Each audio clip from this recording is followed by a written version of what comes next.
Starting over at 50 years old cost me money, it cost me relationships, and it cost me a version of myself that I had spent 30 years building. And it was still one of the best decisions that I have ever made. So today I'm going to give you the three things that I actually did to start over at 50 years old. And they are not affirmations, it's not a vision board, the real steps, the one that cost me something. Because I came to this country alone from Haiti, no family, no safety net, no map. And when I decided to reinvent my life at 50 years old, nobody handed me a plan. I had to build one. And this is that plan. And step one is the one that sets everything else free. Step one, I decided that no one was coming to save me. And I know how that sounds. It sounds harsh. It sounds lonely. It sounds like something that you say when you have given up on people. It is actually the opposite. Deciding that no one was coming to save me was one of the most freeing things that I have ever done. Because here is what I understood when I really sat with it. It is not that nobody believed in me. People did. People do. But I realized something about other people's belief in you. Other people believing in you is an illusion of your potential. They can see it, they can name it, they can cheer for it, but their belief cannot do anything with it. Because if you do not believe in yourself, it does not matter how many people believe in you. No one can save you unless you want to be saved. And here's the part that nobody tells you. Once you genuinely want to be saved, once you are willing to do the work, to take the steps, to sit in the discomfort, you can save yourself. That is what the decision actually is. It's not giving up on people. It is taking your potential out of other people's hands, where it was only ever an illusion, and then putting it in your own hand where it can actually become something. That decision is free. It costs nothing. You can make it today sitting right where you are right now.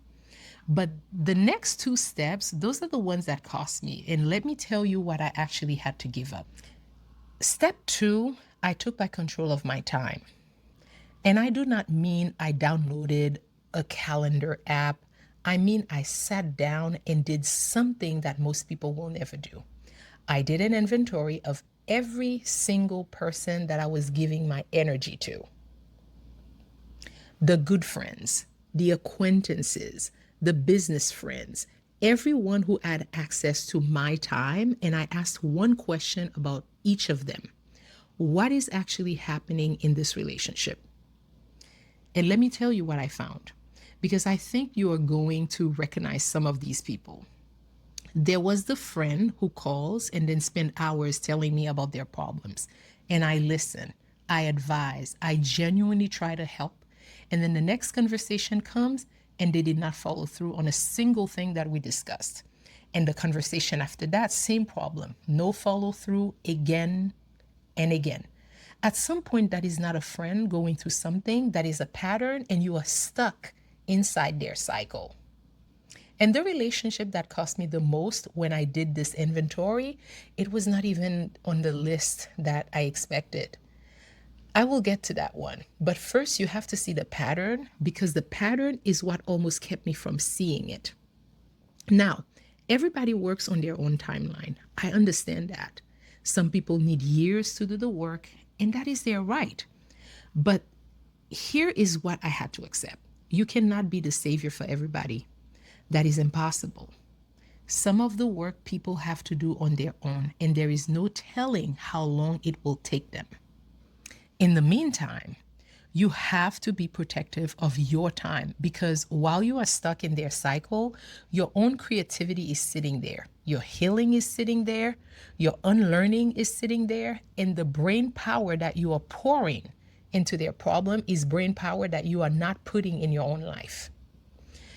Then there were the relationships from the online business space. And this is the one that I really want to talk about. I was a supportive friend. I shared people's work. I recommended them. I mentioned their names in rooms full of opportunity. And I got none of that back. Not some of it back, none of it. And here is what I finally understood about a lot of relationships in that space: they are transactional. Everything is about pushing their business, their agenda, their revenue. And the reciprocity, when it exists at all, has an income level attached to it. They will reciprocate when you are making what they make or more. That is the whole formula. It does not matter how kind you are, how loyal, how generous. If you are not at their level, the street only runs one way. And I'm not saying everybody on the online space is like that, but a lot of folks are. And you need to see it clearly to stop feeding it. And let me say this part directly because I see it everywhere. There are so many Black women spending hours of their lives in other people's Facebook groups, answering questions for free, following everything these people do, commenting on everything, give, and getting absolutely nothing in return. That is not community. That is a transactional relationship where you are the only one paying. And that is dead weight. Get rid of it. So here's what I did with my inventory. And this is the part that matters. I pulled the plug cold turkey. Not gradually, not with a long explanation to every person. Cold turkey. Because here is what I know about myself and probably about you too. If you try to reason your way through it, person by person, justification by justification, you will never put yourself first. You will talk yourself back into every single draining relationship because you are a good person and good people feel guilty. So I removed myself from the spaces. I stopped the one-way streets and I start prioritizing my own creativity, my own work, my own healing. And do you know what happened? Some of these people disappeared completely. The moment that there was nothing in it for them, they were gone. And that told me everything I needed to know about what the relationship actually was. Now, remember I told you the relationship that cost me the most was not the one that I expected? It was not the transactional ones. Those were easy to release. Once I saw them clearly, I did not miss them. The ones that cost me were the people that I love who could not come with me. Because when you start doing the work, when you start prioritizing yourself, unlearning old things, healing, you change. You change the way you speak. You change the way you see the world. You change the way you think about things you used to accept without question. And not everybody around you is going to be open to that change. Not everybody is going to accept it.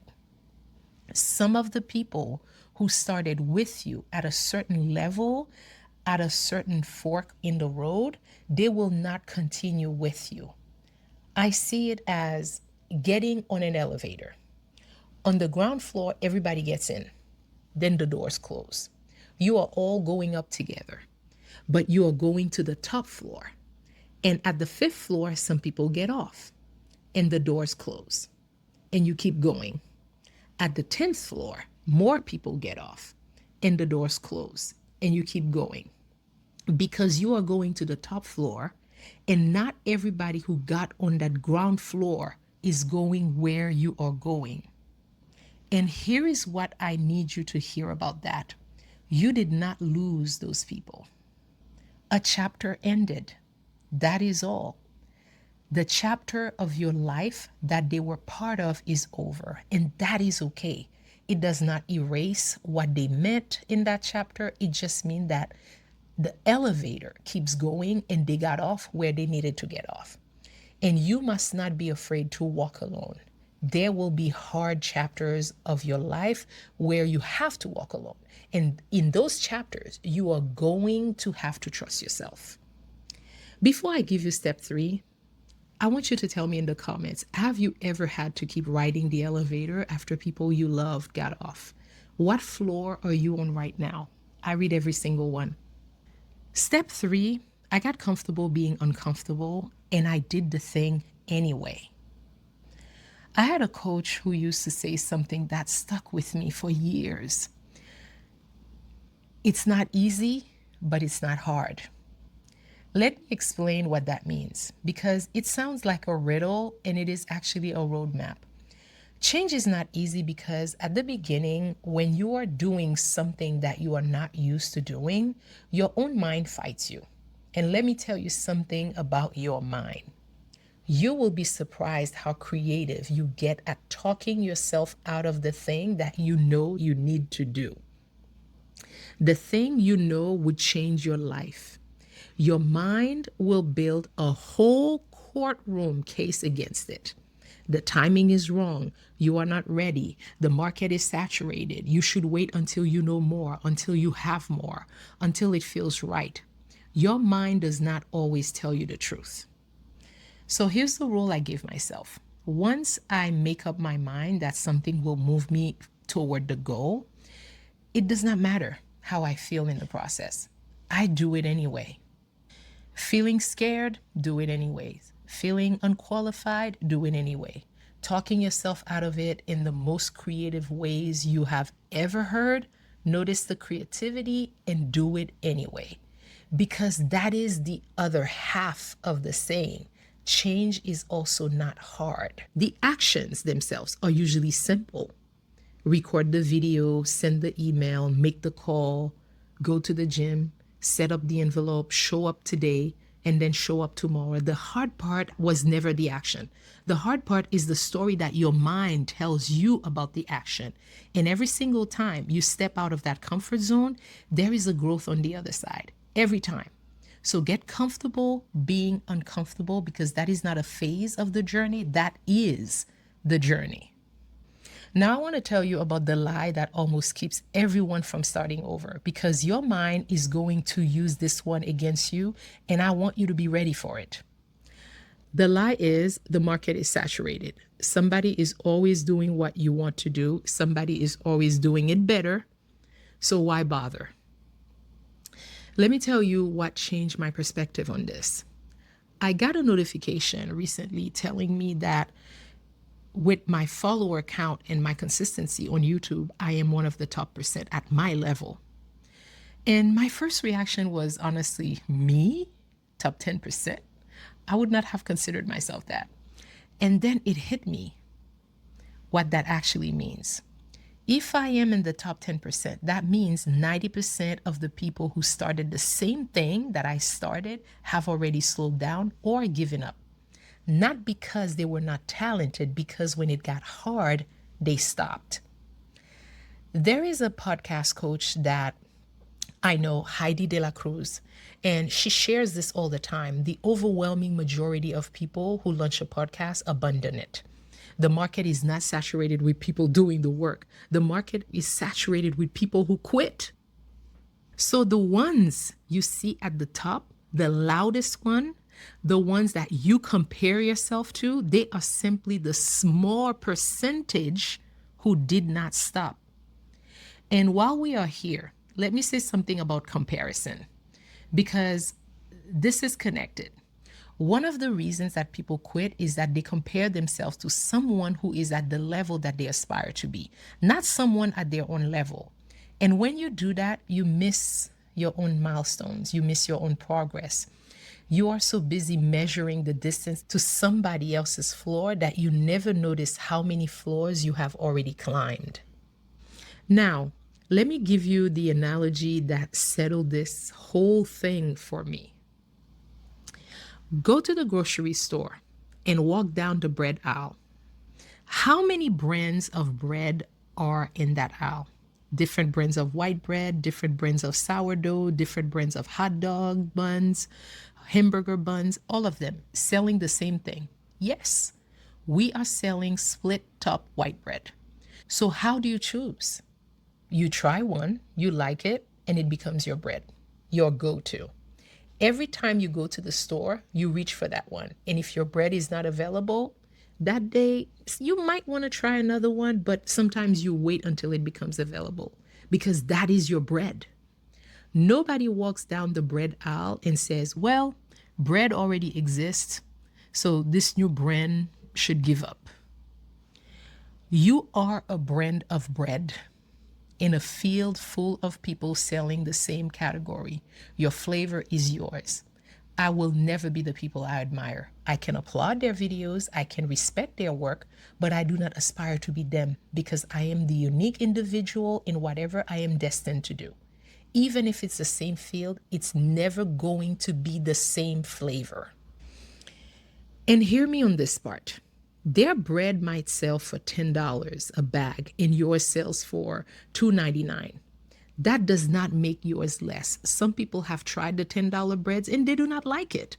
They do not like the taste, the texture, and they walk right past it and pick the $2.99 bread. Not because they cannot afford the expensive one, because yours is the one that they like. So if you are starting over and your offer is $97, while somebody else's charges $297 for the same thing, start there. Start at 97. Your people will find your flavor. Now, let me give you the 3 steps one more time. Number 1, decide that no one is coming to save you, not as despair, as freedom.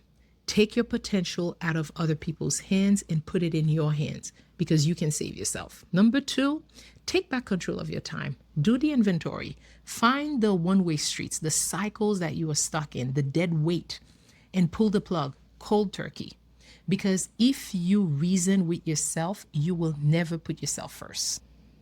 Number 3, get comfortable being uncomfortable and do it anyway. Your mind does not always tell you the truth. And once you know the action moves you toward the goal, your feelings do not get a vote. I came to this country alone from Haiti. No safety net, no family cushion, nobody coming to save me. And for a long time, I thought that was my disadvantage. Starting over at 50 years old taught me that it was my training. Because the woman who already learned to save herself once, she can do it again at any age, from any starting point, with a $97 offer and a 10-year-old car and a bread flavor that is hers alone. This is the second birth. Not waiting for rescue, not waiting for permission, not waiting until I'm 65 years old. Getting on the elevator, riding past every floor where somebody got off, and trusting yourself all the way to the top. All right. So for those of you who don't know me, my name is Webley. This is Starting Over at 50 Years Old. Next in the series, the woman I buried is finally speaking. Subscribe so you do not miss it, and I will see you in the next one.